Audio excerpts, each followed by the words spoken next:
Amen. Bwana asifiwe. Amen. Kwa dakika moja jiombe. Mwambie Mungu, niko tayari tena kwa siku ya leo kwa kile ambacho umekusudia.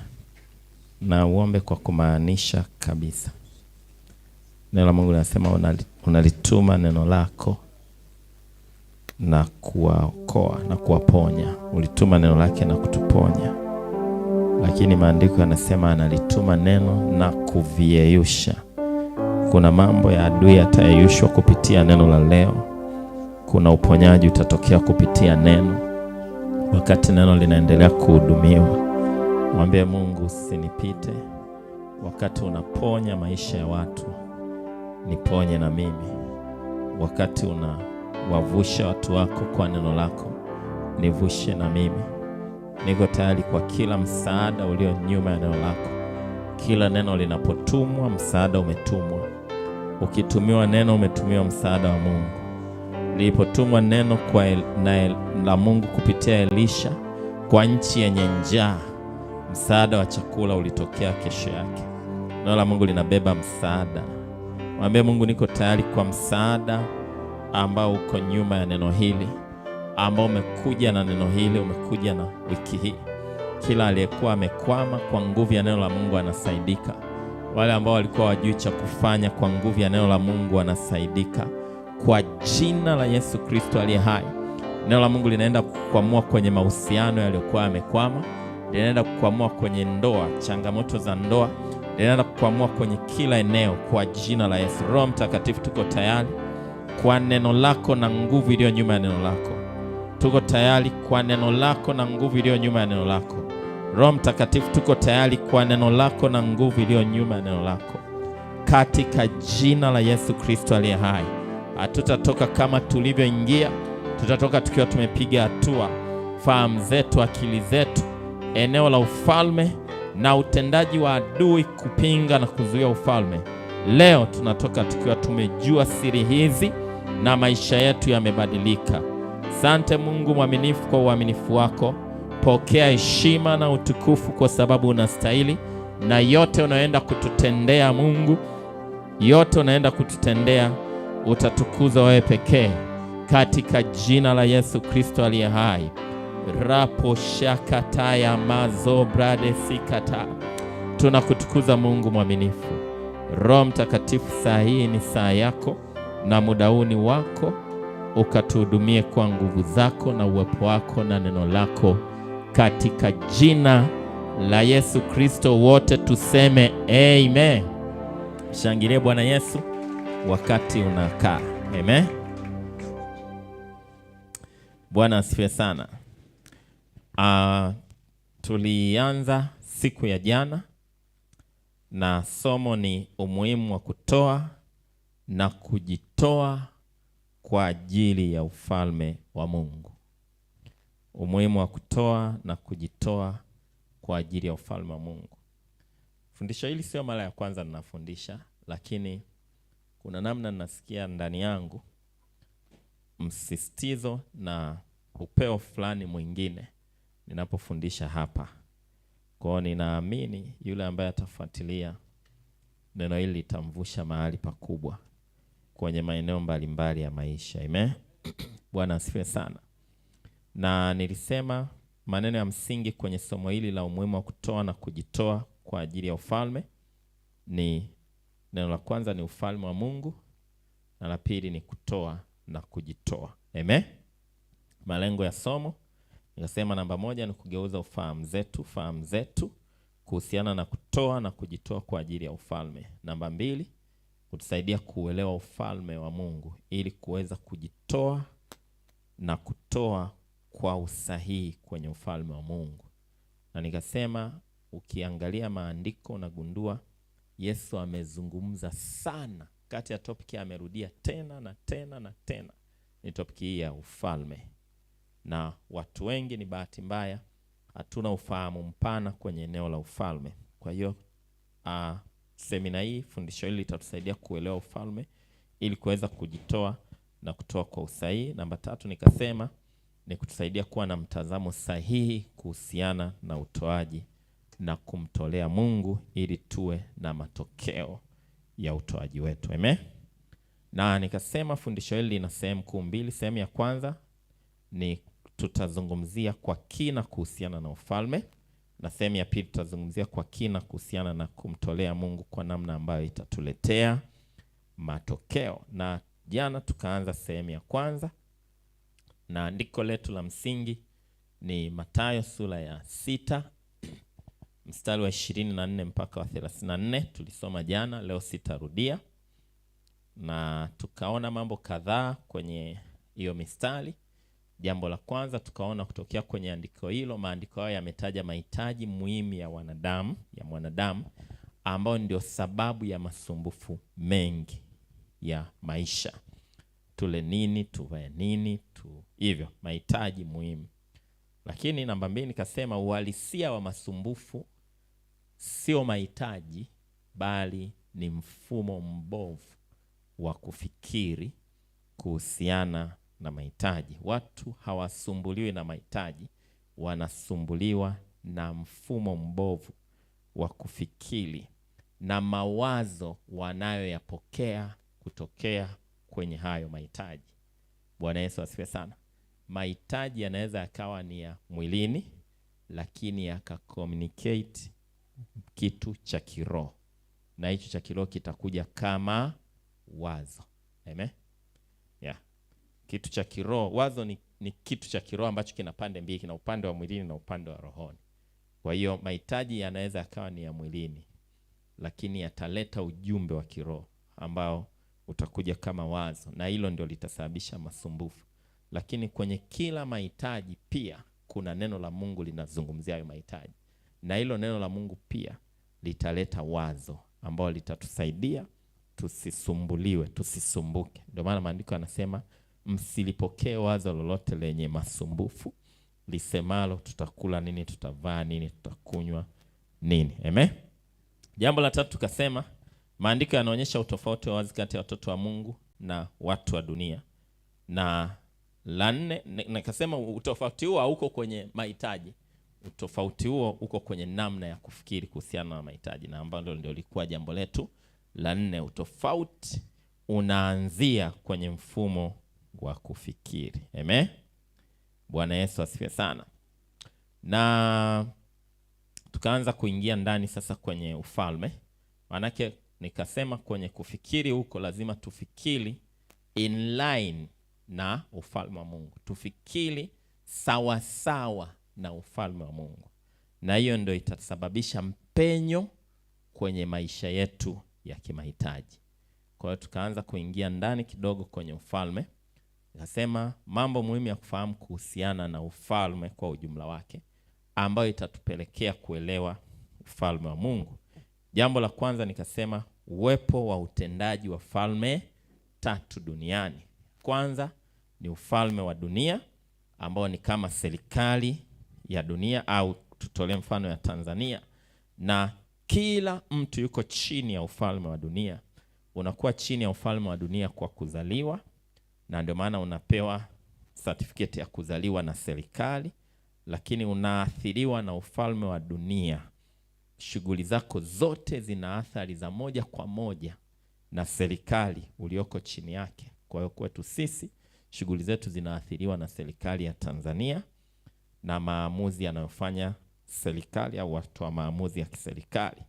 Lakini pia ndio maana hata kifo kinathibitishwa na serikali. Namba 2 nikasema ufalme wa Mungu, aina ya pili, na hiyo sikuzungumza sana kwa sababu tutazungumza.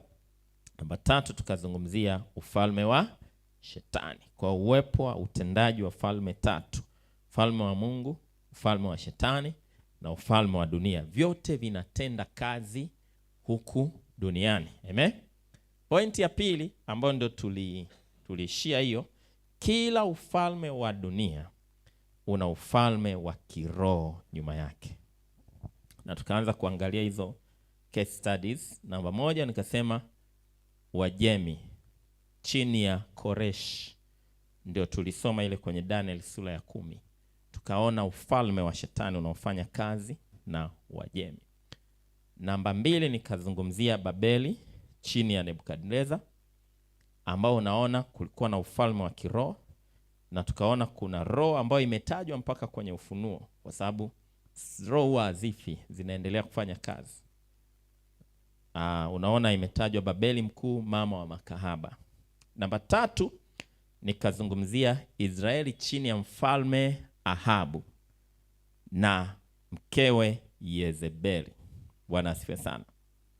Na unajua ufalme wa kiroho wa giza huwa kuna namna unajipenyeza kwenye ufalme wa Mungu, na ni kwa siri, ni kwa namna ambayo, kwa maana maandiko yanasema fahamuni mambo haya kwamba siku za mwisho kutakuwapo roho zidanganyazo na mafundisho ya mashetani. Sasa hizi roho zidanganyazo na mafundisho ya mashetani hazitakuwa wazi. Hawezi kusimama mtu anasema mimi nafundisha mafundisho ya mashetani. Hakuna mtu atakubali, hakuna mtu atampokea. Maana yake watatumia mbinu za kawaida kabisa ambazo kama mtu hana ufahamu wa kutosha anaweza akajikuta ameingia kwenye changamoto. Na ndivyo ambavyo Yezebel aliingia kwenye ufalme. Lengo lake hasa ulikuwa unatafutwa ufalme wa Mungu katika nchi ya Israeli. Kwa hiyo ni utendaji wa ufalme wa giza ndio ulimuintroduce Yezebel kwa Ahabu ili aingize kile cha kwake. Na unaona baada ya Yezebel kuingia kwenye familia, kwenye ufalme, kwa maana ya kuwa mke wa ufalme, unaona Baali, miungu ya Baali kaanza kuwa na nguvu sana. Na unaiona roho ya Yezebel ikitawala. Hata manabii wengi walikuwa wamejificha. Manabii wa Mungu, Elia anasema nimebaki peke yangu. Aliyekuwa peke yake ni yule aliyejionyesha. Wengi ilibidi wao wanaoperate mafichoni. Kwa sababu gani? Ile spirit ilikuwa inawadhibiti. Bwana Yesu asifiwe sana. Na nikasema nimesikia ndani yangu kuongezea kitu ambacho nilizungumza jana. Kwa hiyo nitaongeza vitu kadhaa.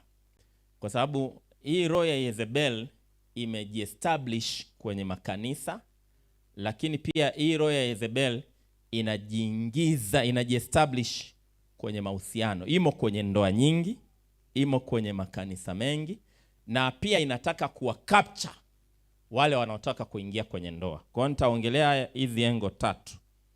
Hii roho ya Yezebel kwenye kanisa, hii roho ya Yezebel ndani ya ndoa, na hii roho ya Yezebel kwa wale ambao wanataka kuingia kwenye ndoa. Bwana Yesu asifiwe sana. Kwa sababu ndivyo ambavyo ufalme wa shetani. Unajua shetani na ufalme wake na utendaji wake unawinda kwanza familia. Kwa sababu familia ikikamatwa, kwa kweli mahali pakubwa pamekamatwa. Lakini pia unawinda kanisa. Kwa hiyo unaona hayo maeneo yalivyo muhimu. Ndio maana unawawinda wale wanaotaka kuingia kwenye familia, lakini pia walioko ndani ya familia, lakini pia kanisa. Bwana Yesu asifiwe sana. Watumishi wa Mungu. Bwana Yesu asifiwe sana. Na jana tulisoma, nilichokiongea jana sikuwa nimekiandaa kwa maana ya kuzungumzia hiyo roho. Lakini leo kuna vitu kadhaa ambavyo Mungu amenipatia niviseme na nimeviweka kwenye maandishi kabisa. Na nitaanzia kwenye Ufunuo sura ya 2 mstari wa 18 ambacho tulisoma jana pia. Biblia inasema, na kwa malaika wa kanisa lililoko Thiatira andika. Ili ni kanisa la Mungu ambalo lilikuwa ni kanisa zuri, na unaona kuna sifa zake. Haya ndio anonayo mwana wa Mungu, yeye aliye na macho yake kama mwali wa moto na miguu yake kama mfano wa shaba iliyosuguliwa sana. Anasema, na yajua matendo yako na imani yako. Maana hili kanisa lilikuwa lina matendo mema, matendo mazuri, lilikuwa lina imani. Anasema na huduma na subira yako, tena ya kwamba matendo yako ya mwisho yamezidi yale ya kwanza. Kwa hiyo unagundua hili ni kanisa ambalo lilikuwa linaendelea vizuri. Lakini mstari unaofuata anasema, lakini nina neno moja juu yako, ya kwamba umemridhia yule mwanamke Yezebeli, umemkubalia. Maana yake pamoja na kwamba na ukiroho wa hilo kanisa ndani yake kulikuwa na hiyo spirit. Sasa wanaposema mwanamke Yezebeli, aongelei kuna mtu anaitwa Yezebeli, anaongelea ile spirit ambayo ilikuwemo ndani ya watu kadhaa ndani ya kanisa. Anasema yeye ajiitae nabii na kuwafundisha watumishi wangu. Kwa sababu kwa nini nasema ni spirit? Kwa sababu kimsingi Yezebeli hakuwa anaishi kwenye hicho kipindi. Yezebeli aliishi miaka mingi wakati wa Ahabu. Kwa hapo hakuwepo yeye, lakini ile spirit ilikuwa inafanya kazi kwenye hilo kanisa. Anasema yeye ajiitae kuwa nabii na kuwafundisha watumishi wangu na kuwapoteza. Maanake ndani ya kanisa kulikuwa na watumishi kadhaa. Walikuwepo watumishi kadhaa na ambao walikuwa tayari wamelipokea fundisho lake na wamepotezwa ili wazini na kula vitu vilivyotolewa sadaka kwa sanamu. Nami nimempa muda ili atubu, wala hataki kuhutubia uzinzi wake. Bwana Yesu asifiwe sana. Nataka nieleze kidogo ni namna gani roho ya Yezebeli inafanya kazi. Na wakati ninaeleza, hiki ninachoeleza kinakata hayo maeneo matatu niliyoyaongea. Eneo la kwanza ndani ya kanisa, eneo la pili ndani ya familia, kwa sababu kuna familia, ndoa ambaye mmoja wa partners tayari ameshaingiliwa na hii roho ya Yezebeli na inafanya kazi. Sasa kuna wengine ni inafanya kazi kama tabia tu, baadhi ya tabia, lakini kuna wengine imeshampossess. Yani niseme tu ni kama vile mtu anaishi na shetani ndani ya nyumba. Kwa sababu kuna wengine wanatumika, inawa influence matendo yao na vitu wanavyofanya. Hao watu wanaweza wakasaidika. Kwa mtu akijitambua, hiki ninachofanya kina uelekeo fulani, anaweza akasaidika. Ndio maana anasema nimempa nafasi atubu, lakini hajafanya hivyo. Maana yake kuna nafasi mtu anaweza akajitambua hii spirit ni ya adui inafanya kazi na mimi na akageuka. Lakini kuna wengine ni kama imegeuza utu wao ndani. Yaani ni kama sasa ndani amekuwa shetani na nje ni mwanadamu. Bwana Yesu asifiwe sana. Na ninakwambia ukweli, hizi kesi ziko nyingi. Na mimi nimekutana nazo. Wakati mwingine unaletewa kesi ya ndoa, unamsikitikia tu, unasema huyu anaishi na shetani. Anaishi na shetani. Anaishi na Yezebeli mwenyewe. Bwana Yesu asifiwe sana. Na amenasa kabisa, amekamatika. Bwana Yesu asifiwe sana. Kwa namna gani una-detect hii roho? Unaigundua ni namna gani? Na unajua hii roho kimsingi, roho ya Yezebeli inafanya kazi kwenye frequencies, kwenye mawimbi. Frequencies ni mawimbi. Inafanya kazi kwenye mawimbi ya shetani, devil's frequencies. Yani hiyo ndio inaoperate kwenye hivyo viwango. Kwa hizi character nitakazozitaja hapa ni character za shetani. Kwa ukigundua unazo, rafiki yangu, anza kuzipinga. Biblia inasema mpingeni huyo. Anza kuzipinga, sio za kuzientertain. Maana yake kwa sababu shetani huwa amuingii mtu ghafla. Unajua wakati yule anaitwa Anania na Safira, wakati wamekubaliana mtu na mke wake waje walete kilicho pungufu kanisani, wakati waliahidi tofauti. Unajua Petro anawaambiaje? Anasema kwa nini shetani ameujaza moyo wako hata kumwambia uongo Roho Mtakatifu. Sasa lile neno mimi nimelistadi. Yaani ni kama hivi, ni kama chukua picha ya ndoo ya maji. Sio kwamba ghafla imejaa maji. Ameujaza moyo wako. Kwa maana yake shetani alianza kumshughulikia taratibu Anania na mke wake. Analeta chuki, anaweka kidogo. Na ujue kila kinapojaa kitu kuna kitu kinaondoka. Kila kwa mfano tukichukua chupa ya maji empty. Hii maji kwa watu ambao wanajua wamesoma sayansi, hata kama haina maji ina kitu humo ndani. Kwa maji yanapoingia kuna kitu kinaondoka, ndipo maji yanaendelea kujaa. Ikifika imejaa full, maana yake kilichokuwepo kimeondoka chote. Na ndivyo shetani anavyofanya kazi na watu. Hawaingii ghafla, anaanza kumjaza chuki, anaanza kumjaza uongo, anaanza kumjaza kutopenda ibada, anaanza kumjaza hivyo taratibu. Sasa kuna wengine kuna space bado hawajajaa full, manake hao wana nafasi, lakini kuna wengine wamejaa full. Kwa nini? Shetani amekujaza moyo wako full of the devil. Na ndicho kilikuwa kinatokea pia kwa Yuda. Yuda hakumsaliti Yesu ghafla. Yuda aliruhusu moyo wake kujazwa. Ndio maana Biblia inasema mwisho anasema shetani akamuingia, maana yake moyo wake ukajazwa na ushetani. Bwana Yesu asifiwe sana. Sasa hivi ni vitu ambavyo ukivinotice kwako vishughulikie haraka. Ukivinotice kwa mtu ambaye unataka kumuoa, achana naye. Huyo unayetaka kumuoa, huyo usiseme tutamaliza mbele. Huyo fanya nini? Achana naye, kwa sababu utaoa shetani. Usije ukasema nitambadilisha. Unajua Mungu alipogundua Lucifer amekuwa shetani, alimbadilisha. Sasa kuna watu wanajifanya ni mafundi wa kubadilisha mashetani. Bwana Yesu asiwe sana. Ila ukigundua umemuoa, usivunje ndoa. Nitakueleza namna ya kufanya. Bwana Yesu asiwe sana. Au umeolewa naye. Namba moja ni frequencies zipi zinaitwa frequencies za shetani? Namba moja ni hila. Mtu anayefanya kazi kwa hila. Sasa hila sijui nielezeje, lakini hila ndio tunaweza kusema ndio the main ingredient ya shetani.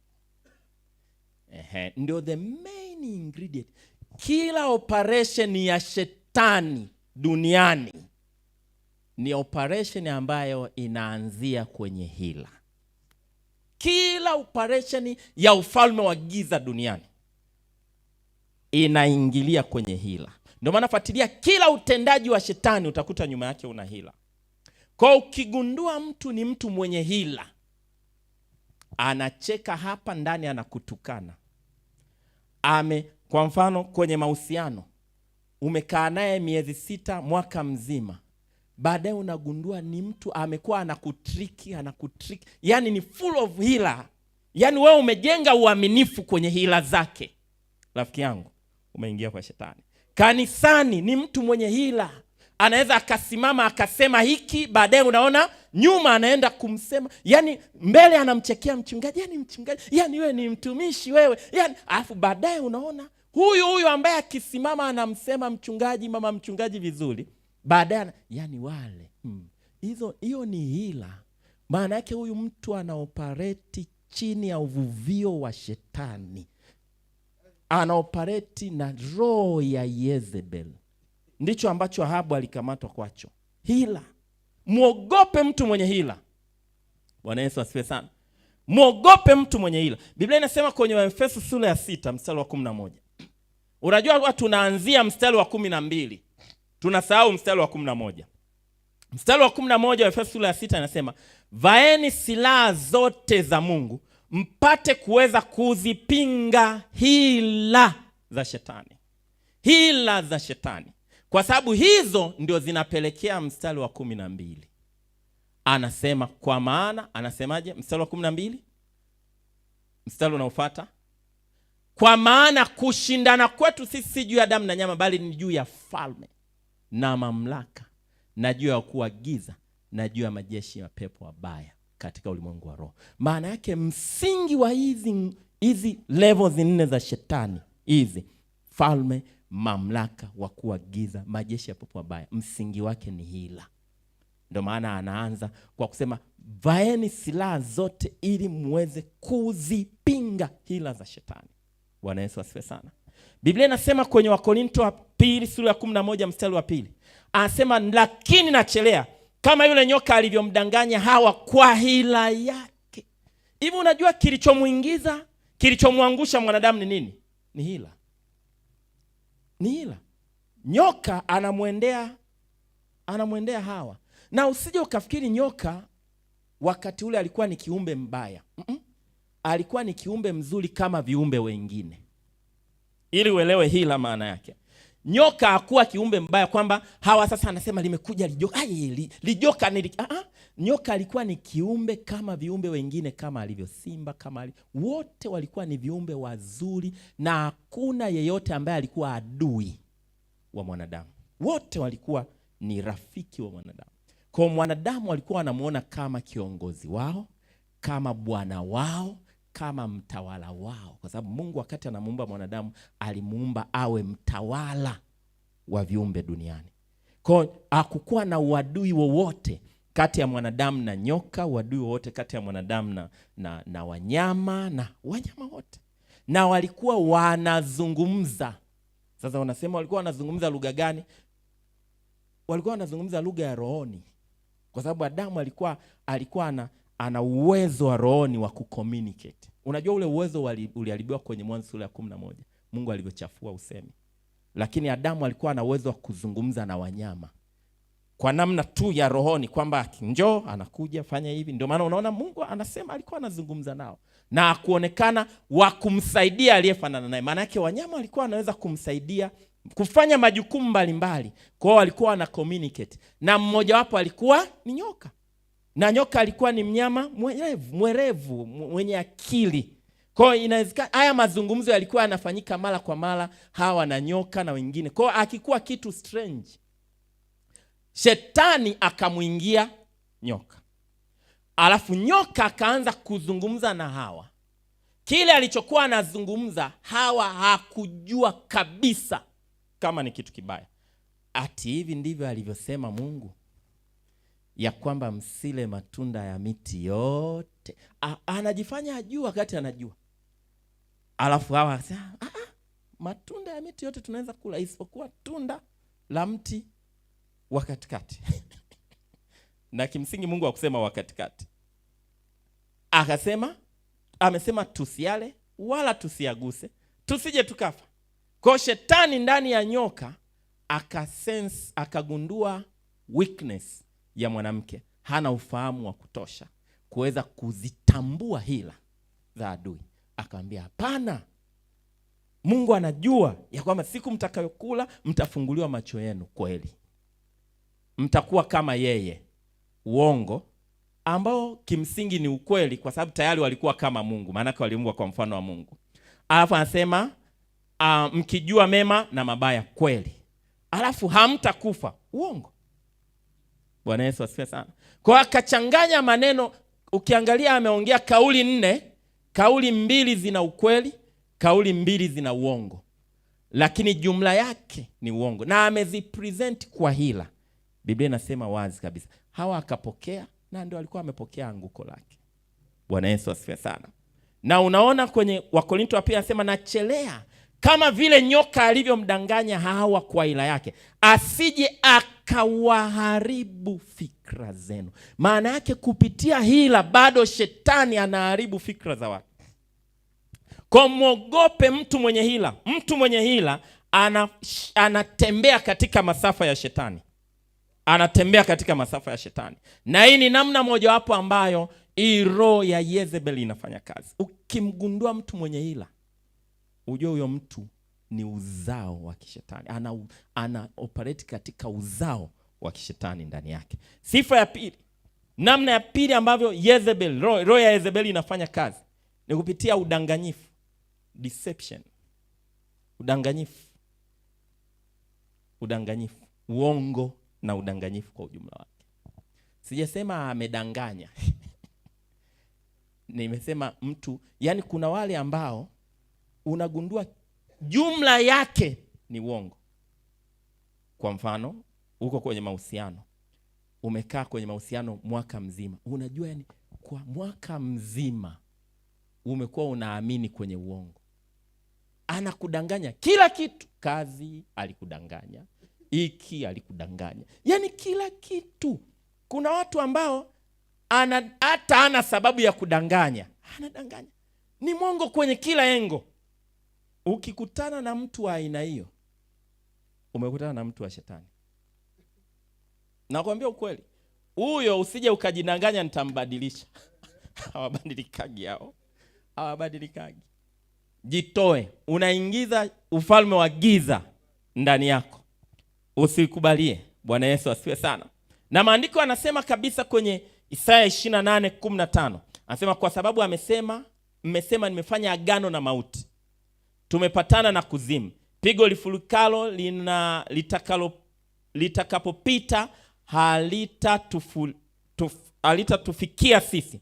Kwa maana tumefanya maneno ya uongo kuwa kimbilio letu. Tumejificha chini ya maneno yasiyo ya kweli. Sasa ukisoma hili andiko kutokea chini kwenda juu, unagundua ukikimbilia, ukifanya maneno ya uongo kuwa kimbilio lako, umefanya agano na mauti. Kama umeamini kwenye uongo na ikawa ndio kimbilio lako, umefanya agano na mauti. Kwa kujua au kwa kutokujua. Bwana Yesu asifiwe sana. Kuogopa mtu wa aina hii. Mwongo ni mtu wa udanganyifu, ila na udanganyifu vinafanya kazi kwa pamoja na uongo. Vinafanya kazi kwa pamoja. Ni mwongo, ni mdanganyifu. Huyo mtu muogope. Muogope. Au kwa lugha pia rahisi ni tapeli. Sio kukutana na mtu tapeli hivi. Yaani anakuambia mimi nafanya kazi mahali fulani, yaani anakupanga, baadaye unagundua vyote ni uongo. Anasema unajua nilikuwa tu nafanya hivi, unajua kwa namna ninavyokupenda ilikuwa tu nataka nikupate, lakini kwa kweli mimi ni yangu njema. Rafiki yangu, hamna kitu hapo. Hamna nia njema hapo. Hamna nia njema hapo. Jitoe. Yohana 8:44 unaona Biblia inasema ninyi ni wa baba yenu Ibilisi, na tamaa za baba yenu ndizo mpendazo kuzitenda. Yeye alikuwa muuaji tangu mwanzo, wala hakusimama katika kweli, kwa kuwa hamna kweli ndani yake. Asemapo uongo, husema yaliyo yake mwenyewe, kwa sababu yeye ni mwongo na baba wa huo uongo. Kuna watu yani hata umbananishe kwenye kona, yani ni watu wana revelations za uongo. Yani umembana kwenye kona ni kama akufikiria kabisa, sio kwamba alijipanga, lakini atatoka na uongo. Hutaamini. Baadaye ukija kujua ni uongo, nasema Mungu wangu, hivi huyu mtu mbona kama maana yake huyu mtu ndani yake ana shetani anampa hizo revelations. Bwana Yesu asifiwe sana. Kwa muepuke mtu aina hiyo, rafiki yangu. Muepuke. Unaweza ukajikuta umekaa miaka 10 kwenye uongo. Yaani unagundua kwa miaka yote 10 nimekuwa na danganywa na sijawahi kujua. That is devil's revelation. Sio muongo tu kama eti amepitiwa amedanganya. Unajua inawezekana akapitiwa akadanganya. Umempa shilingi 10,000 wakati analeta mahesabu akapangilia fulani hivi akaweka uongo ili elimradi tu ijisawazishe 10,000. Siongelee mtu aina hiyo. Bwana Yesu asifiwe sana. Naongelea mtu wa aina hii nyingine. Naamini unanielewa vizuri. Amen. Na namba nyingine ambao ni sifa ya Jezebel. Namba nyingine. Na unajua hata Jezebel ndicho alikuwa anafanya. Yaani alitunga uongo wa kumshughulikia Naboth. Akaita na mashahidi.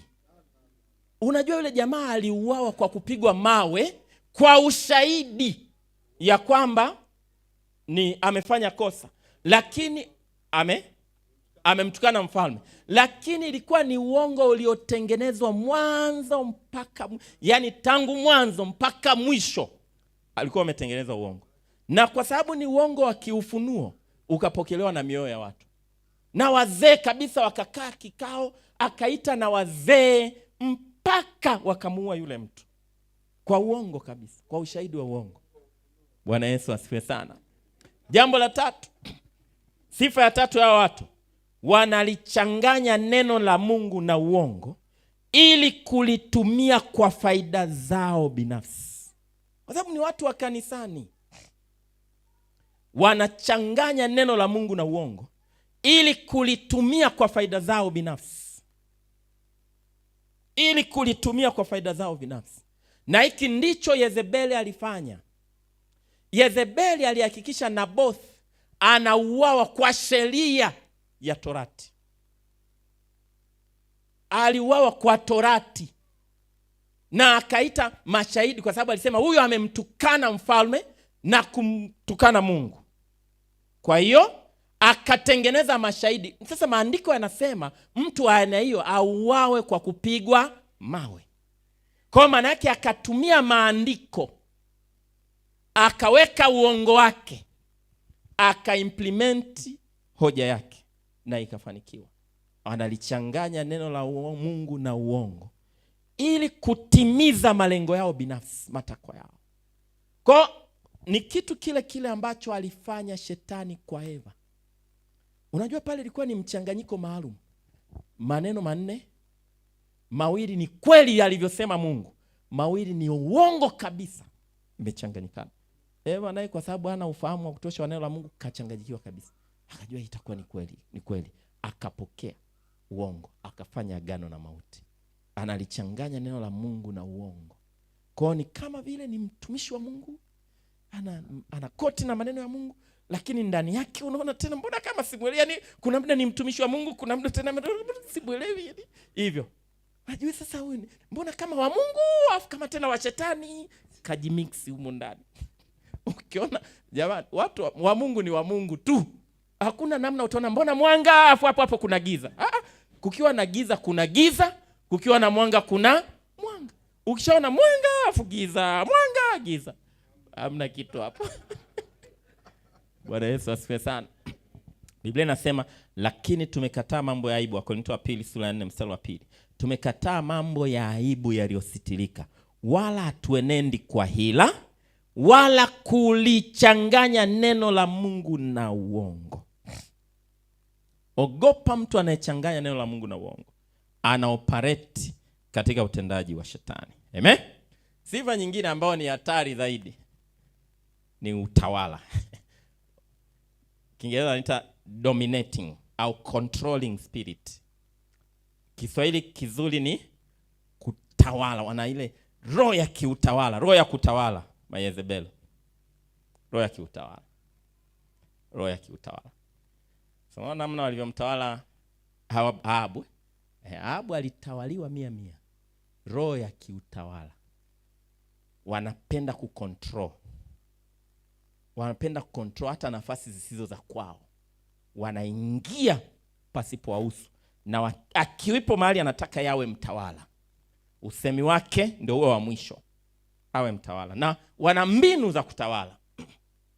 Wana mbinu za kutawala. Mbinu ya kwanza, wanatawala kwa njia ya hofu. They intimidate to dominate. Wanakutia hofu kukutawala. Mwahi kuwa kwenye mahusiano unaogopa kuachwa? Yaani kuna namna amekuposition, anakutia hofu usifanye maamuzi ya kumwacha. Unaogopa kwamba ni kama vile ukimwacha yeye maisha yameisha, hakuna maisha tena. Wakati wewe unaona kabisa huyu mtu kwa kweli sio mtu sahihi. Jilinde. Hiyo ni spirit. Inakuogopesha ili kutawale. Inakuogopesha kukufanyisha vitu ambavyo hutaki kufanya. Inakutisha ili kutawale. Hii inafanya kazi nje ya mahusiano, inafanya kazi kwenye ndoa, inafanya kazi kanisani. Unajua kuna makanisa mengine mchungaji anaogopa washirika. Ndio kama ile kitu alikuwa anasema pastor jana. Akitaka kukemea dhambi, anambia anaogopa asije akampoteza. Hiyo ni spirit ya Jezebel. Hawezi kuongea ukweli kwa sababu anaogopa kuna watu atawapoteza. Maana yake wale watu wana spirit inamdominate mchungaji. Inamtisha ili mtawale. Mungu hafanyi kazi kwa kututisha ili atutawale. Sio namna ambavyo Mungu anafanya kazi. Ni shetani ndio anafanya kazi kwa kumtisha mtu ili amtawale. Mungu hafanyi kazi na hofu. Anakutisha ili akutawale. Unatishwa ili utawaliwe. Hiyo kitu ni utendaji wa kazi wa hii roho ya adui. Bwana Yesu asifiwe sana. Inamtisha Elia. Neno lake moja. Elia, unajua alikuwa neno la kawaida. Kwa sababu Elia ni mtu asiye wa kawaida. Anatishwaje vile? Maana ile ilikuwa ni spirit, ni miungu iko nyuma ya huyu mtu. Inamtisha. Unashangaa mtu mahali pengine ni mtu anaaminika ana nguvu sana. Lakini kwenye mahusiano na kale kadada au yule, yani ni mtu mnyonge. Ni mtu duni. Anaishi kwa hofu. Anaogopa asiachwe. Ni kama vile hakuna maisha nje ya yule mtu. Hakuna uhusiano wa aina hiyo. Hakuna uhusiano wenye afya wa aina hiyo. Kwamba sina namna nyingine. Hakuna uhusiano wa sina namna nyingine zaidi ya kwenda naye. Hata kama ana madudu, hata kama sina namna nyingine. Hakuna. Ukiona hivyo ujue kuna roho nyingine inafanya kazi. Bwana Yesu asifiwe sana. Kwa wanatumia hofu kutawala. Anakutisha ili akutawale. Wanatumia sapoti zao za kifedha kukutawala. Kwa anaweza akawa na kusapoti, alafu kupitia ile sapoti anatengeneza influence kwenye maisha yako. Anakutengenezea mazingira uwezi kufanya maamuzi binafsi kwa sababu yeye ndo anakusapoti kifedha. Anakuwa na sauti juu ya maisha yako kwa sababu ya sapoti yake ya kifedha. Hata kama unaona sio mtu sahihi, ana win majority kupitia sapoti ya kifedha. Ni hao watu ambao akifanya kitu kanisani anataka kila mtu ajue alifanya. Kwa anaweza hakikisha anakizungumzia ibada 7 wiki hii na wiki ili mradi hata mshirika asiyekuepo ajue. Nini anataka awe na sauti kwa watu kinyume na mchungaji. Ili ikifika mahali anataka hata kumove, kuna watu wanaondoka nao. Kuna watu wanavunja makanisa kwa sababu ya nguvu zao za kifedha. Kwa sababu yeye ndo alisupport sana ujenzi. Kwa hiyo kuna namna ameinfluence watu, ana sauti kwa watu, sio hata mhubiri, sio hata mchungaji, lakini amemzidi sauti mchungaji kwa sababu ana sauti ya kifedha. Mungu hajatupa hela tusapoti ufalme ili tugawe kanisa. Ukiona hiyo inatokea ujue ni utendaji wa roho ya shetani umeingia kanisani. Mtu yote ambaye ana uwezo wa kifedha na kusapoti kanisa na kuifanya kazi ya Mungu wa Mungu, lazima atakuwa na unyenyekevu ndani yake. Hawezi kutumia fedha yake kupata sauti kwa watu. Kwa hiyo roho inafanya kazi. Na wakati mwingine kwa sababu kanisa lina uhitaji wa kifedha, kwa hiyo kuna namna hata mchungaji anakuwa mnyonge mbele ya wenye hela. Sio mpango wa Mungu, sio mfumo wa Mungu wa kusapoti ufalme. Sio mfumo wa Mungu na sio mpango wa Mungu. Kama ana hela na ana roho ya shetani, aondoke. Mungu amtegemee yeye peke yake. Mungu ana watu wengi.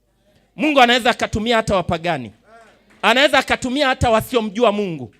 Kwa hii roho sio ya kuifuga. Mtu ambaye hataki kukaa kwenye mstari hata kama anatoa hela, aondoke. Bwana Yesu asifiwe sana. Kwa kuna watu wana control watu kwa sababu ya uwezo wake wa kifedha. Kwa sababu ana support ya kifedha, ana control majority. Wengine wana control mpaka moyo wa mchungaji. Mchungaji hawezi kufanya chochote sawa sawa na maono anayosikia. Hata akipata maelekezo ya Roho Mtakatifu lazima akamconsult. Huyu mtu akicrash imeisha. Aruhusu kusikilia madhabahuni. Akisikilia madhabahuni hajashirikishwa pembeni, anasusa. Mimi sitashiriki. Hiyo ni pepo. Wewe ni nani? Wewe ndio kanisa kwa ujumla wake. Lazima ujifunze kupokea kutokea madhabahuni hata kama hujashirikishwa in person. Hata kama ni wewe ndio una uwezo wa kufanya hiyo kazi. Bwana Yesu asifiwe sana. Kwa hiyo wanatawala, wana control kupitia sapoti zao za kifedha. Lakini pia wana control kupitia uwezo wao wa kiroho, spiritual capacity. Spiritual capacity, uwezo wao wa kiroho. Labda ana uwezo wa kuona. Mungu anamuonyesha, anafunuliwa mambo. Kwa ana ka spirit ka unabii, anaona mambo, lakini anataka kucontrol kanisa na mtumishi wa Mungu kwa sababu yeye ni mwonaji. Hataki kukaa chini ya, anataka kucontrol kanisa kwa sababu yeye ni mwonaji. Sababu anaona, na inawezekana anaona kuliko mchungaji. Kuona kuliko mchungaji hakukufanyi kuwa juu ya mchungaji. Kuona ni kipawa tu, kama vile hata waimbaji wa dunia wanacho. Ni kama kuimba. Unaweza tu kazaliwa una uwezo mkubwa wa kuona.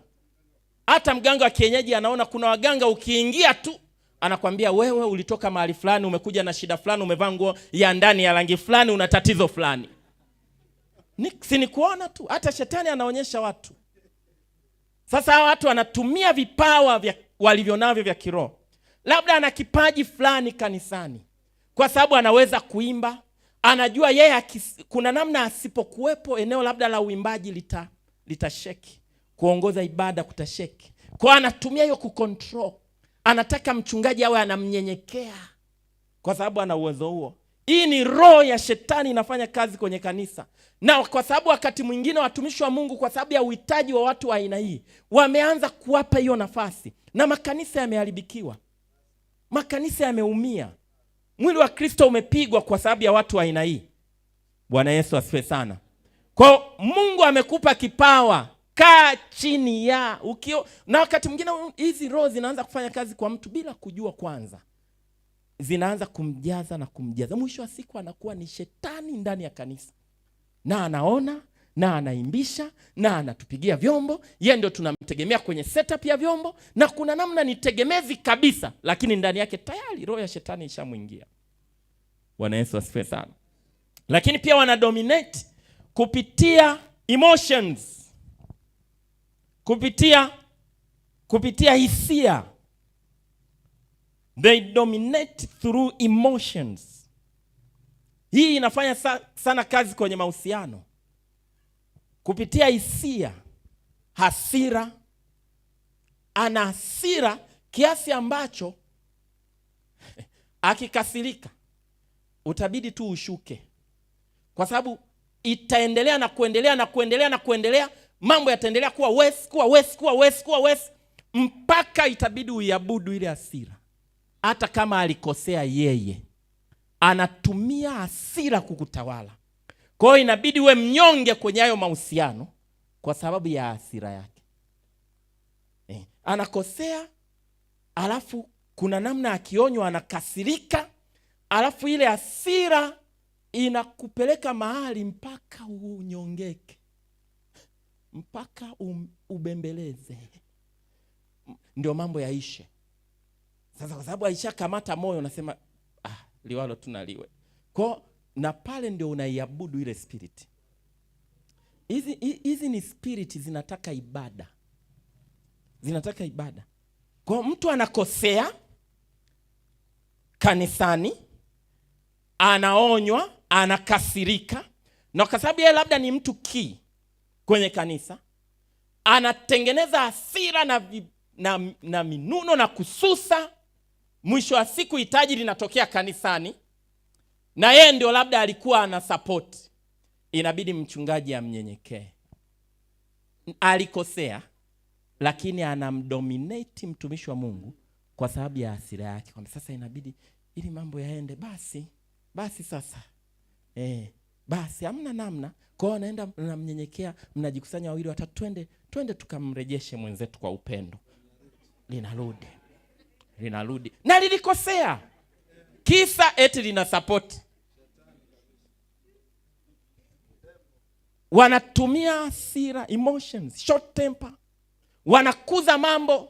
Issue ya kibinafsi anataka ikuze kanisani. Yaani ionekane amekosewa. Anakuza mambo ili tu aweze kuwatawala. Hivi ndivyo hii roho inafanya kazi. Unakuwa na mahusiano, alafu mnapishana, hataki kukubali ukweli.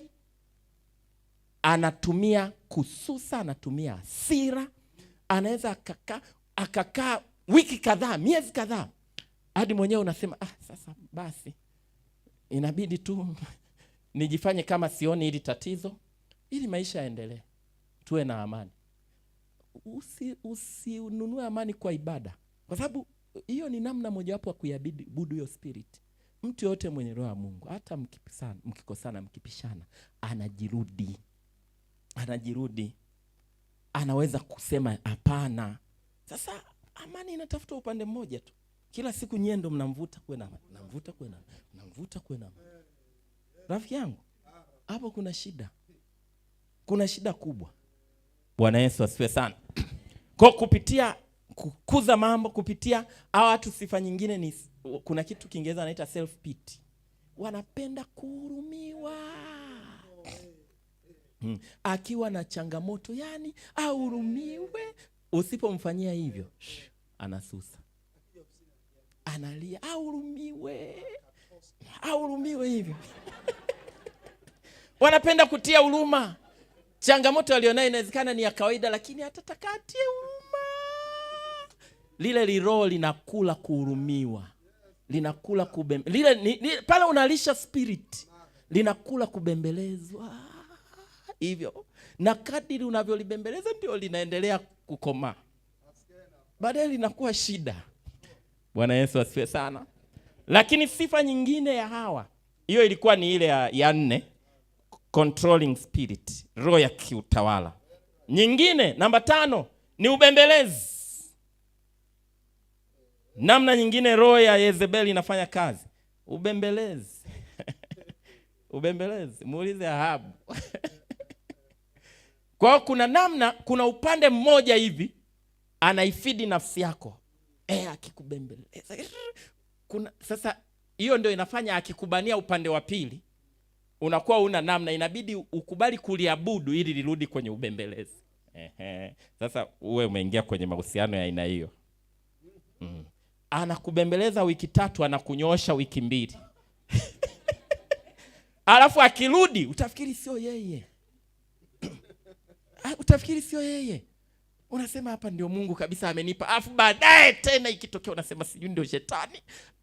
Alafu ikiona inataka kuharibika, anarudi tena hapa. Ubembeleze. Wana uwezo mkubwa wa kuseduce. Wanabembeleza kwa maneno, wanabembeleza kwa urembo wao, wanabembeleza hadi kwa matendo yao.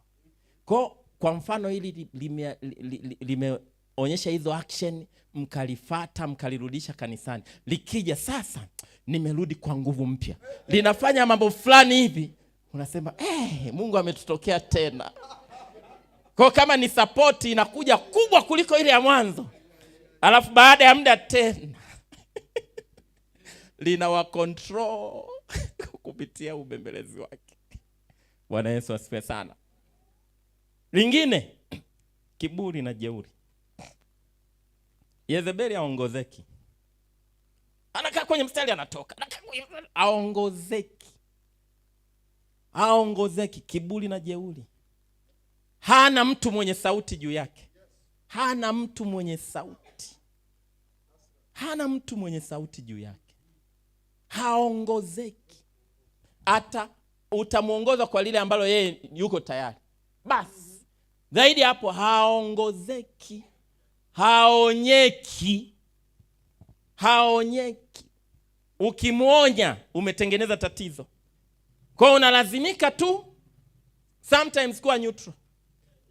Kuna mambo akiwepo inabidi usiyazungumze kwenye ibada. Maonyo mengine unasubiri hayupo, ukitegea hayupo ndio unajifanya unaonya. Ila akiwepo kuna vingine una mute. Unajua hapa nisije nikamuondoa anayesupport injili. Bwana Yesu asifiwe sana. Haonyeki. Haongozeki. Ana misimamo isiyoshaurika, isiyopinda. Yani ikiwa ni kama ni yeye ameamua. Misimamo isiyo ya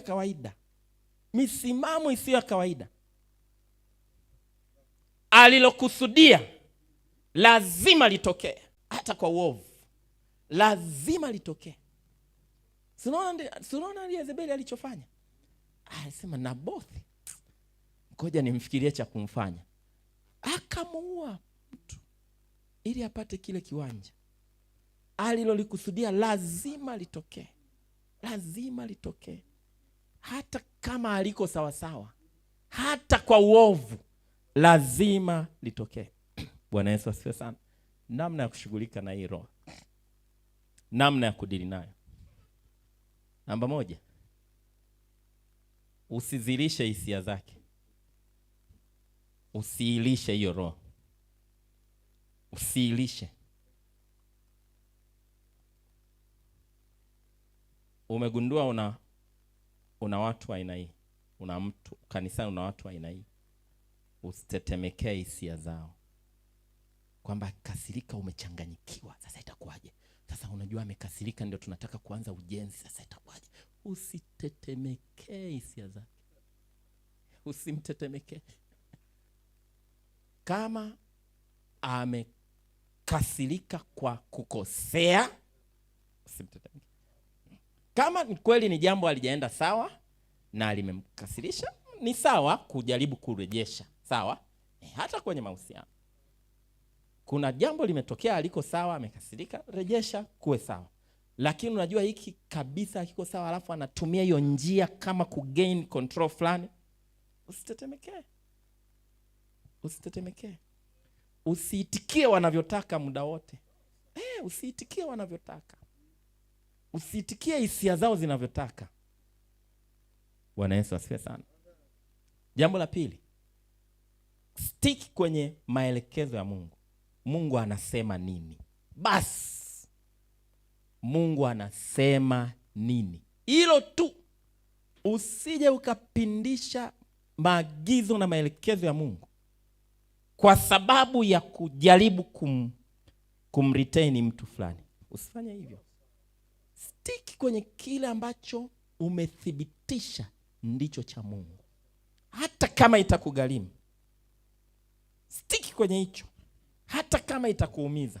Stick kwenye hicho, hata kama itamuondoa. Kaa na hicho, baki na Mungu kwa gharama yoyote. Kaa kwenye vision, kile alichokuambia Mungu. Kama ni mtumishi wa Mungu, maono, kaa kwenye maono, hata kama hayo maono yatamgharimu yeye aondoke.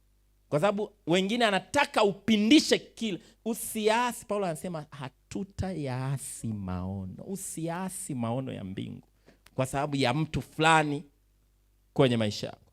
Bwana Yesu asifiwe sana. Bwana asifiwe. Usikubali kuwa chini ya control ya Jezebel. Usikubali.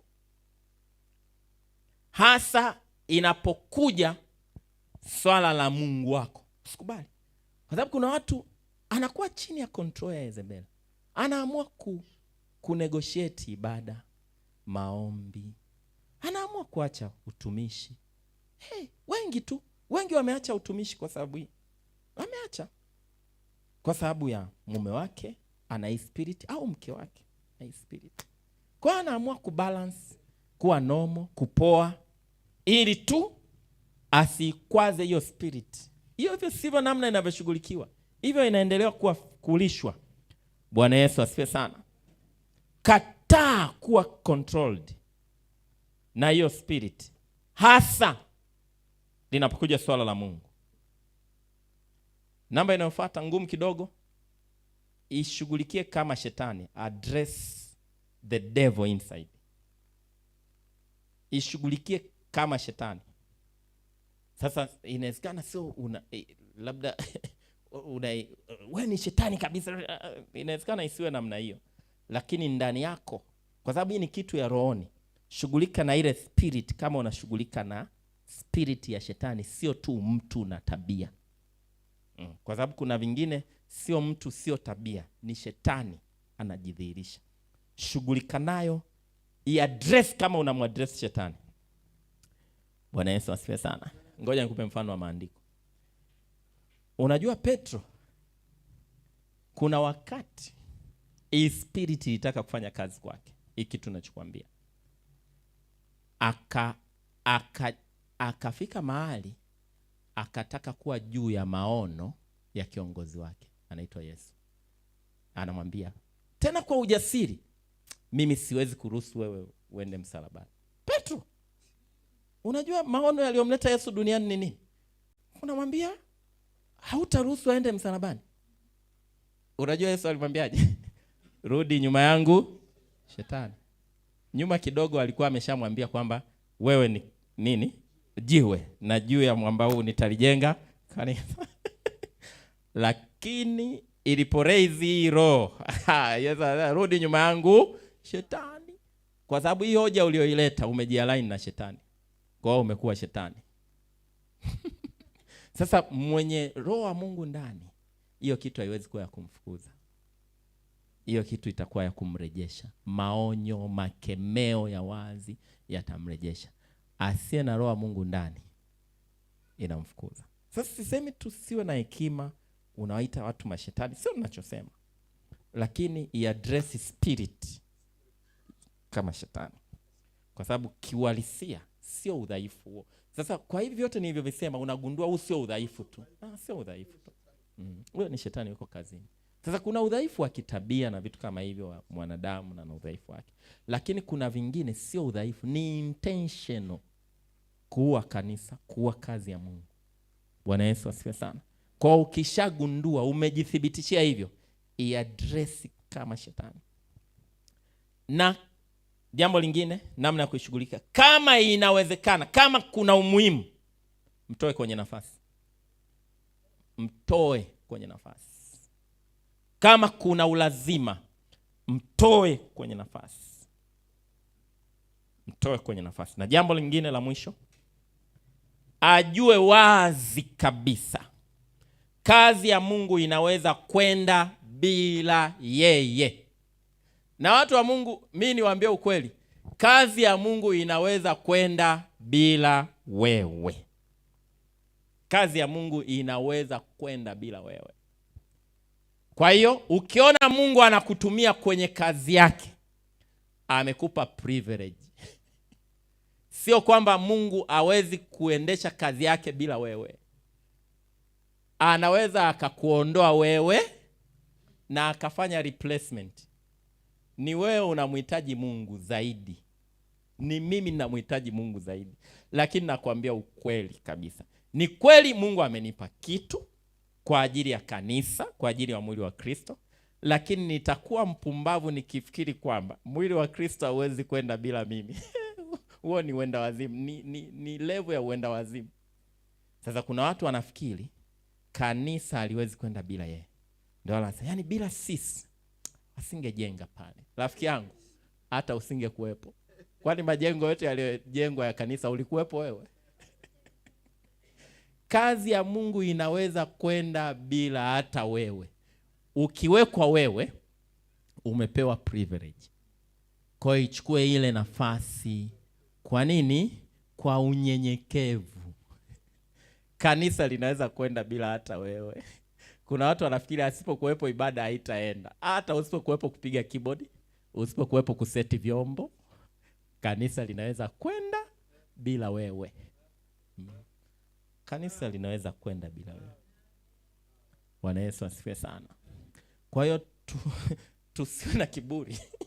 Kwa hiyo huyo mtu ajue, yani, na ndivyo ambavyo tunatakiwa kuwatreat watu wote.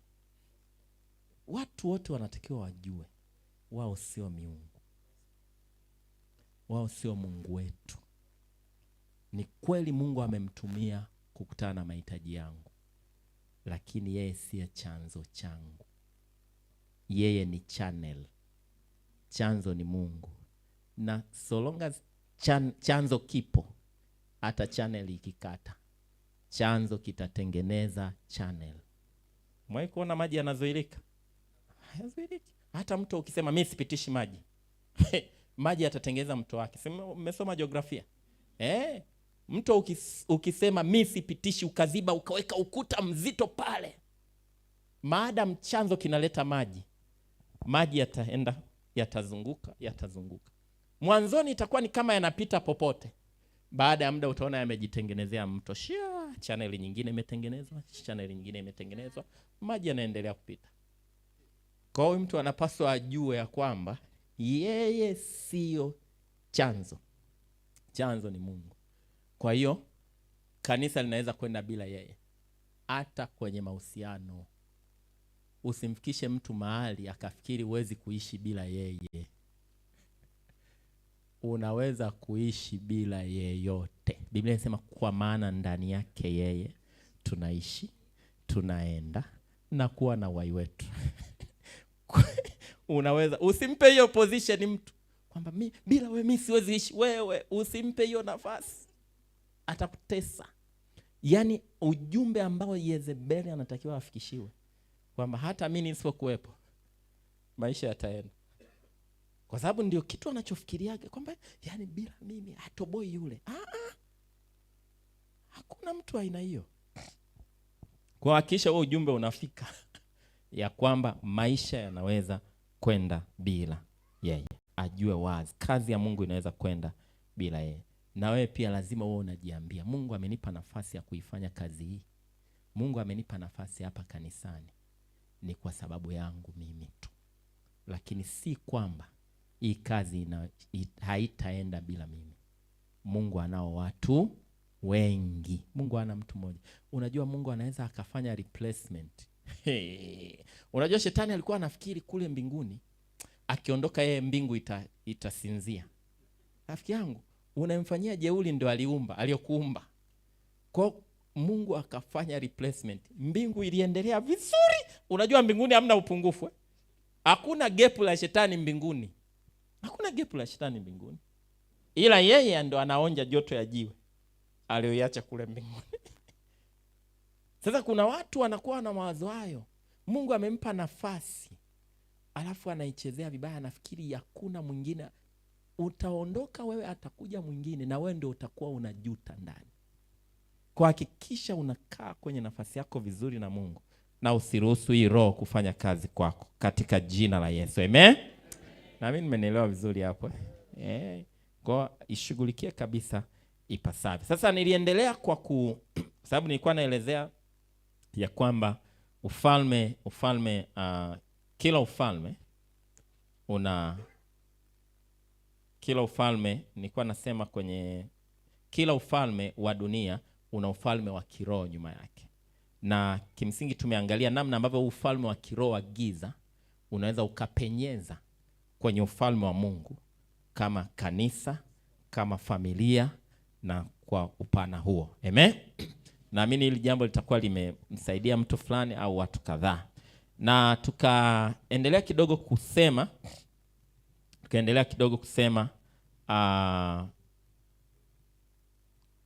nilisema baadhi ya vitu ambavyo pia unaweza ukavinotice kwenye taifa ambavyo vina uhusiano na ufalme wa giza: mikutano na waganga, mikutano na wachifu, mikutano na wazee wa mji, mikutano na wachungaji, mikutano na mashehe. Kuna vitu vya kiroho vinapenyezwa: kufunga makanisa, ugumu katika kusajili mambo ya ufalme, kupiga marufuku ibada, mikutano ya injili na vitu kama hivyo, kuweka vizuizi vingi kwenye vibali vya kazi za ufalme. Kwa hiyo hilo lilikuwa ni jambo la pili. Nimesema mambo muhimu ya kufahamu kuhusiana na ufalme. Jambo la kwanza nikasema uwepo wa utendaji wa falme tatu. Jambo la pili nikasema kila ufalme una nguvu ya kiroho nyuma yake unatawala. Na ndio tulitokea hapo tulipokuja. Jambo la tatu, kila mwanadamu anatumika chini ya falme mbili.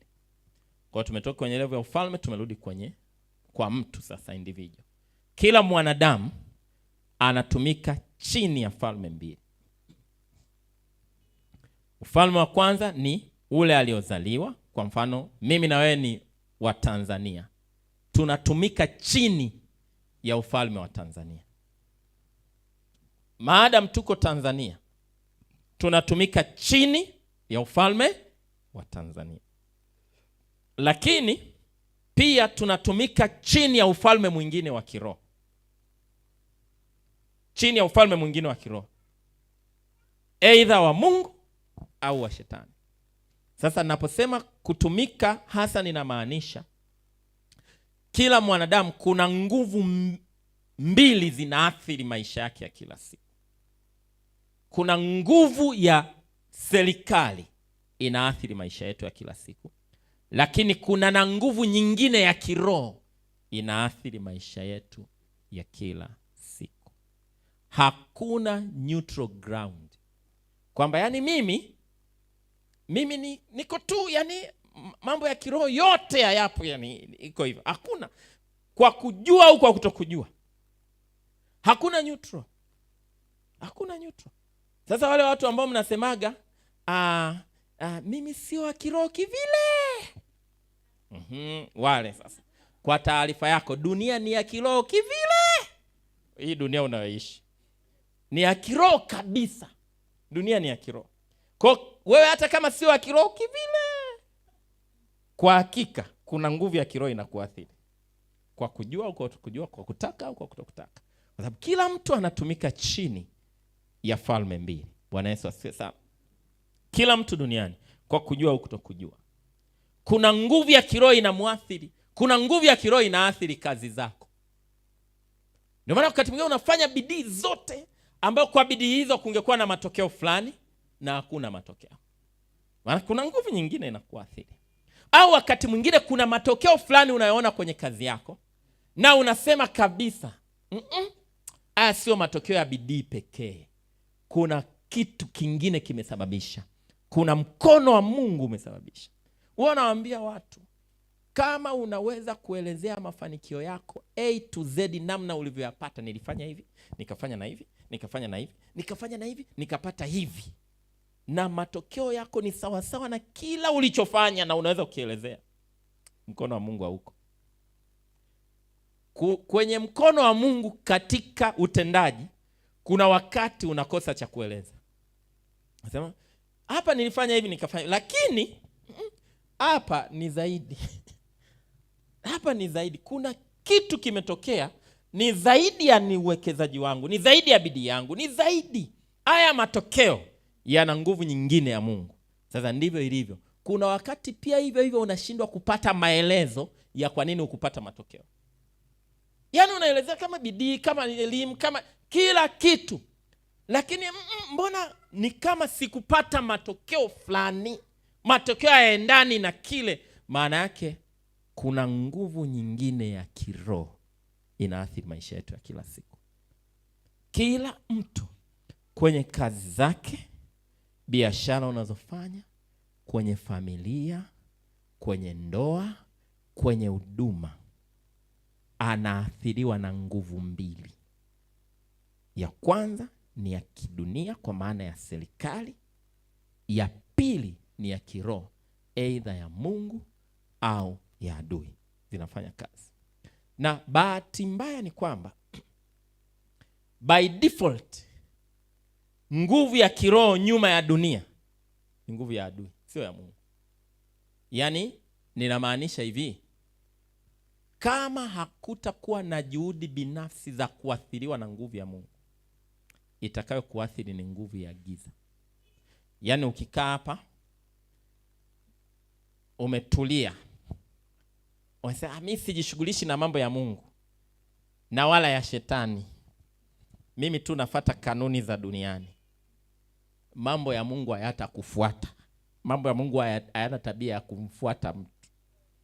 Ya giza hayahitaji ruhusa yako. Mambo ya Mungu hayafanyi kazi kwa mtu bila ruhusa ya mtu. Shetani hahitaji ruhusa ya mtu kufanya kazi kwa mtu, anahitaji tu kuwe na vacancy. Bas. Kwa hiyo akiona uwazi, shetani anautumia. Kwa sababu shetani hana mahali rasmi. Mungu ana makao. Shetani hana makao. Ulikuwa wapi? Nilikuwa huko na huko nikizunguka kule na kule. Kwa shetani anazunguka tu. Ameenda huko, ameenda na huko. Kwa akikuta kampeni, na Biblia inasema pepo mchafu amtokapo mtu anaenda mahali pasipokuwa na maji. Akikosa anasema nitairudia nyumba yangu. Maana yake akitoka kwa mtu ana destination. Ana destination, ana address. Kwa anasubiri popote ambapo pako wazi apapige. Niona by default ukisema mimi nakaa neutral, utaathiriwa zaidi na nguvu za giza kuliko na nguvu za Mungu. Nguvu za Mungu zinahitaji kupewa nafasi. Ufalme wa Mungu hautamsaidia mtu kwa by default. kwamba mimi najua tu ufalme wa Mungu utanisaidia. Hauna kitu chochote unafanya. Ufalme wa Mungu unaitikia kanuni, Kanuni ndio zinaufanya, vinaupa access ufalme wa Mungu kufanya kazi. Ndio maana hata maandiko yanasema, Yesu anasema tangu siku za Yohana Mbatizaji ufalme wa Mungu upatikana kwa nguvu, na wenye nguvu ndio watakao uteka. Unajua kuteka? Kuteka huwezi tu kutulia nimeteka. Kuteka ni kunyang'anya. Wenye nguvu. Kwa maana yake mtu asipoamua kufanya juhudi binafsi hawezi kusaidiwa na ufalme wa Mungu hata kama ameokoka. Kwa ufalme wa Mungu hautakusaidia tu kwa sababu ulimpa Yesu maisha. Lazima kuwe na juhudi binafsi ili ufalme wa Mungu utusaidie. Bwana Yesu asifiwe sana. Kwa sababu gani? Kwa sababu Biblia inasema wazi, nasi twajua ya kuwa sisi tu wa Mungu. Kwenye Yohana wa kwanza 5:19 tunajua kuwa sisi tu wa Mungu. Alafu asema na dunia yote pia hukaa katika yule mwovu. Adamu alipoanguka alimkabidhi shetani utawala wa dunia. Mifumo yote ilikabidhiwa kwa shetani. Ndio maana Biblia inasema na dunia yote pia yakaa katika yule mwovu. Maana yake ukifuatilia hilo andiko anasema na mifumo yote ya dunia ina uovu ndani yake. Kwa maana yake ni lazima mtu wa Mungu aingie kwa nguvu na kuteka. Mahali popote tunapotaka kuestablish ufalme wa Mungu lazima tuteke. Kuna kitu mtumishi wa Mungu mmoja huwa anasema kitu unachotaka ukikalia kina mtu hakiko wazi. Unamtoa alafu ndio unakaa. Sasa usije ukafikiri na yeye atasema natoka, tunatoka, nimekuona natoka. Ufalme wa Mungu unapatikana kwa nguvu, na wenye nguvu ndio watakaoteka. Amen. Bwana Yesu asifiwe sana. Kwa kila mtu duniani anaathiriwa na falme mbili, na ufalme ambao utamwathiri mtu kama hajaamua kuathiriwa na ufalme wa Mungu utakuwa ni ufalme wa giza, ufalme wa adui. Bwana Yesu asifiwe sana. Unajua maandiko yanasema yanamuita shetani ni mungu wa dunia hii. Mungu wa dunia hii. Adamu alipoteza utawala ukakabidhiwa kwa adui. Kwa na sisi lazima tumshughulikie adui ili kupata kuthibitisha ufalme wa Mungu duniani. Amen. Ndio maandiko pia yanasema kushindana kwetu sisi juu ya damu na nyama. Maana pamoja na kwamba tunaishi kwenye damu na nyama, lakini kuna ufalme mwingine ambao tunashindana nao. Maana kama ni kushindana lazima tuapply nguvu. Amen. Biblia inasema pia tunaenenda katika mwili, hatufanyi vita kwa jinsi ya mwili.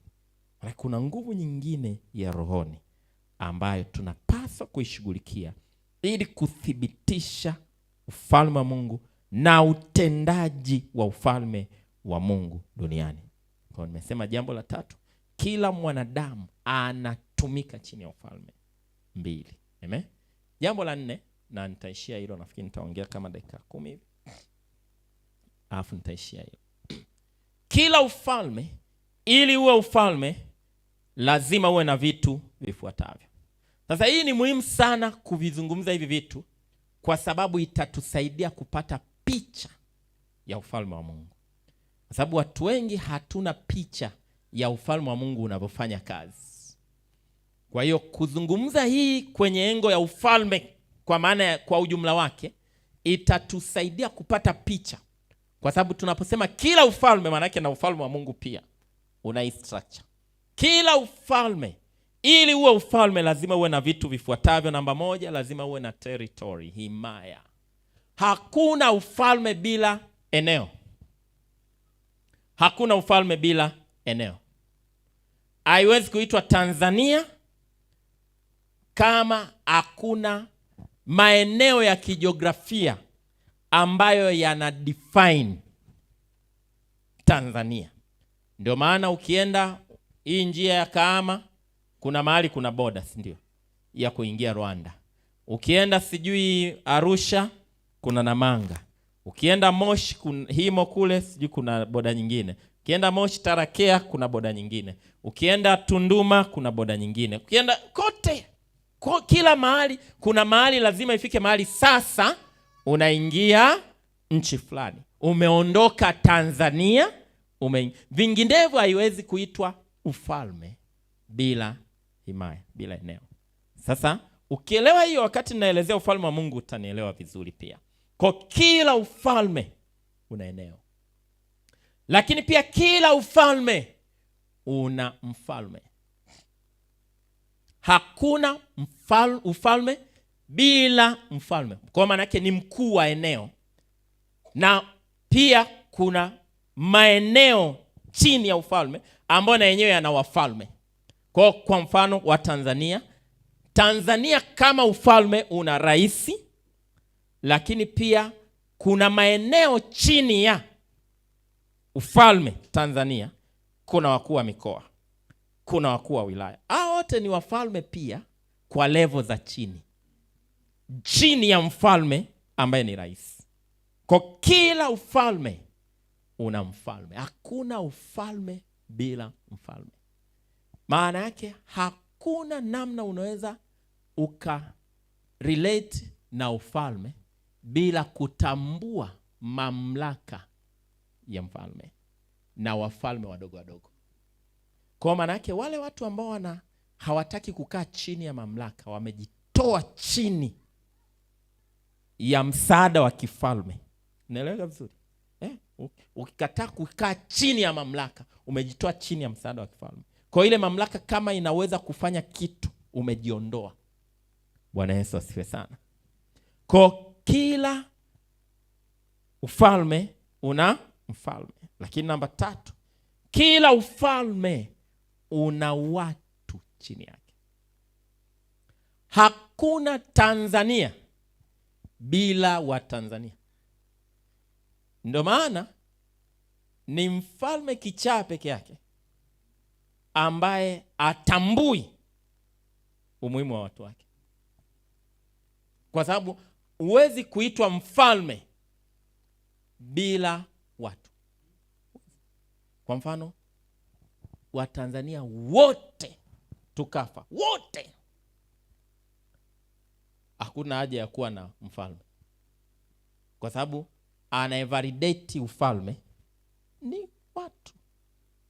Ndio maana maandiko anasema utukufu wa mfalme ni wingi wa watu wake.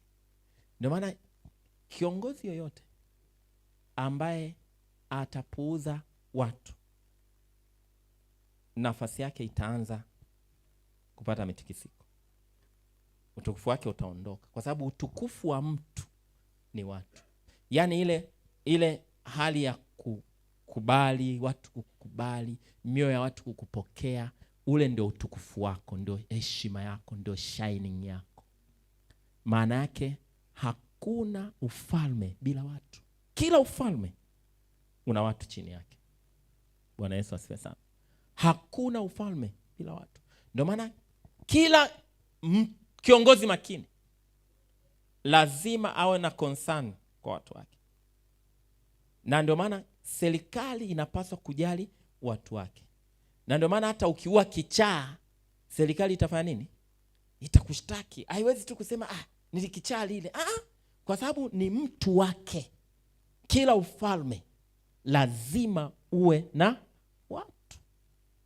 Sasa unaweza ukaelewa sisi tunapokuwa watu wa ufalme, unaweza ukaanza kujiona nafasi yako. Bwana Yesu asifiwe sana. Utukufu wa Mungu ni uwepo wetu sisi. Ni uwepo wetu sisi. Utukufu wa Mungu duniani ni sisi. Maana yake sasa tunatakiwa tutembee na hiyo mentality kama sisi ndio wawakilishi wa ufalme. Sasa ni mtu anatembea ni kama takataka fulani, yani hawazi kama yeye ni mwakilishi wa Mungu. Kwa anaishi vyovyote, anafanya vyovyote, asijue ya kwamba yeye ana nafasi ya moja kwa moja kuathiri utukufu wa Mungu huku duniani. Bwana Yesu asifiwe sana. Kwa kila ufalme una watu chini yake. Bwana asifiwe sana. Na jambo lingine nafikiri niishie hili, afu kesho nitaanzia hapo. Kila ufalme una lugha. Unajua, ukielewa haya, tukija kwenye ufalme wa Mungu utagundua vitu vingi, sio tu vya kidini, kwa sababu mambo mengi ya kiufalme watu wengi tunayachukua ya kidini. Kila ufalme una lugha. Lugha ya taifa ya Tanzania ni nini? Kiswahili. Lugha ya kiofisi ni nini? Kiingereza. Kila ufalme una lugha. Lugha ni kitu kinatambulisha ufalme. Huwezi kusema mimi ni Mtanzania alafu zungumza yako isionyeshe ni Mtanzania. Kuna namna tu. Sawa, kuna wengine amekaa nje ameathiriwa lugha, lakini tuseme mtu aliyezaliwa Tanzania amekulia Tanzania. Ndio maana kuna mtu akiongea unajua huyu Mkenya, huyu Mkenya. Anaongea Kiswahili lakini unajua huyu ni Mkenya. Huyu ni Mkongo. Huyu ni Mrundi. Ni Kiswahili lakini unasema anaongea Kiswahili cha wapi? Cha Kenya. Kwa sababu gani? Lugha inatambulisha ufalme wa mtu. Kila ufalme una lugha. Huwezi kupuuza swala la lugha kwenye ufalme. Hauwezi kabisa. Kuna namna ya kuongea. Bwana asifiwe sana. Kama wewe ni wa ufalme, huwezi kupuuza unaongeaga nini. Huwezi kupuuza huwa unaongea nini. Sasa ni rahisi kusema ukiri unachokitaka. Unajua hii masuala ya ukiri, masuala ya kuongea, wakati mwingine tunaongea tu kidini, lakini hatuyaongei kwenye engo hii. Kwa sababu mmoja namna utadhihirika wewe ni wa nchi gani ni namna unavyoongea. Kwa hiyo unaweza kuanza kujichunguza unaongeaga nini. Unaongeaga nini kuhusiana na maisha? Unazungumziaje maisha? Inaamua wewe ni wa ufalme upi. Wewe ni wa ufalme. Biblia inasema msiseme ni fitna katika habari ambazo watu hao wanasema ni fitna. Watu wangapi wanaongea ovyo? Maisha magumu. Tutakufa wote mwaka huu. Yani hili janga tumeisha. Maana yake hiyo ni lugha ya ufalme fulani. Kwa maana yake kupitia lugha yako unaambia ule ufalme ukusaidie. Ufalme unaouaga ovyo. Ufalme wa maisha magumu. Bwana Yesu asifiwe sana. Kila ufalme una lugha. Na lugha imeenda mbali zaidi. Imeenda hata kwenye ufalme kuna vipande. Ndio maana kuna watu ukiongea tu unajua huyu Msukuma huyu. Anakaza maneno. Anakaza neno hivi. Unajua huyu Msukuma. Lakini mwingine ukiwa unajua huyu Muhaya. Kuna maneno ukimwambia Muhaya kabisa, Muhaya kweli kweli aseme, hawezi. Mwambia asema ng'ombe, anasema ng'ombe. Sio ng'ombe, ng'ombe. Kuna maneno Mchaga aongee. Yaani akiongea tu anasema chaga. Kwa sababu moja ya kitu utatambulisha origin yako ni kupitia lugha. Kupitia unachoongea tutajua wewe ni wa wapi.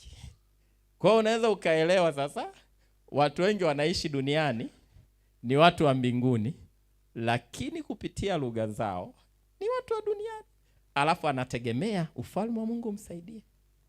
Hautakusaidia kwa sababu ufalme unaitikia kanuni. Bwana Yesu asifiwe sana. Na mimi naeleweka vizuri. Naeleweka vizuri watu wa ufalme. Tuishie hapo, afu kesho tutaanzia hapo. Naomba usimame umshukuru Mungu. Mwambie Mungu tu asante kwa neno lako. Na hiki ambacho nimekipokea leo, ninaomba Mungu haya niliyoyasikia nianze kuyaishi. Kila mmoja muombe Mungu. Inua sauti yako muombe Mungu. Kama unaweza kunena kwa lugha, nena kwa lugha. Kwa sababu hiyo ni lugha yako. Ni lugha ya ufalme wako. Rapo shakataya mazakata. Tunakushukuru Mungu mwaminifu. Asante kwa uaminifu wako. Asante kwa neno lako. Asante kwa yale ambao umetufundisha. Kwa jina la Yesu Kristo aliye hai. Rapo sheketela zayata. Repo skatalia mande ziza. Asante kwa maarifa haya ambao umenipatia, umetupatia leo. Unalituma neno lako kutuokoa. Tuokoe na hii roho ya Yezebeli. Liokoe kanisa na roho ya Yezebeli. waokoe watu wako na hii roho ya Yezebeli. Wale ambao kwa namna moja au nyingine wamekamatwa na hii roho, kwa sababu imekuwa exposed, inakosa nguvu tangu leo, kwa jina la Yesu Kristo aliye hai. Mahusiano yaliyoshikwa na hii roho, ninawatoa kwenye hicho kifungo. Ninazitoa ndoa kwenye hicho kifungo kwa nguvu za Roho Mtakatifu. Yule ambaye alikuwa anashindwa kufanya maamuzi, kupitia neno hili awezeshwe kuamua kwa usahihi. Ajitoe kwenye hiyo roho kwa jina la Yesu Kristo aliye hai. Yule ambaye ilikuwa imeanza kufanya kazi kwake lakini ni mtu wako, hiyo roho imwachie kwa jina la Yesu. Ufahamu mtoe, kama ulivyomwokoa Petro. Mwokoe, neno hili liwe maonyo kwake, liwe makemeo kwake, ya kumfanya ajishushe na asaidike. Na kwa sababu neno hili limekuja kwa kanisa hili, ninatangaza kwa mamlaka ya jina la Yesu, hiyo roho haitafanya kazi kwenye hili kanisa. Inadhoofika kwa jina la Yesu. Inadhoofika kwa jina la Yesu. Haitafanya kazi. Kanisa hili linaokolewa. Kanisa la Tanzania linaokolewa. Na kila atakayefikiwa na neno hili anaokolewa na hiyo roho katika jina la Yesu. Rapo shaka kakata. Hiyo roho ambayo inataka kunyonga huduma, inanyonga watu wa Mungu, inanyonga watumishi wa Mungu kwa udanganyifu, kwa hila, kwa control, kwa uongo, kwa jina la Yesu Kristo aliye hai, inaharibiwa tangu leo na tangu sasa katika jina la Yesu. Tunakushukuru Mungu mwaminifu. Mwambie Mungu asante. Amelituma neno lake kutusaidia. Amelituma neno lake kutuponya. Tunaondoka tukiwa tumeponywa nafsi zetu. Tumeponywa kitabia. Tumepiga hatua na maisha yetu hayatabaki kama yalivyo. Tumepokea ufahamu wa ufalme. Ufalme wa Mungu utaanza kutusaidia. Tunakushukuru Jehova mwenye nguvu. Pokea heshima na utukufu kwa sababu umestahili. Rapo shaka talama. Repo skatelia mandezi. Kama unaweza kunena kwa lugha, nena kwa lugha. Nena kwa lugha kwa dakika 2. Nena kwa lugha, nena kwa lugha, nena kwa lugha. Nena kwa lugha, nena kwa lugha, nena kwa lugha. Ongea lugha ya ufalme wako. Ongea lugha ya ufalme wako. Ongea lugha ya ufalme wako. Nena kwa lugha.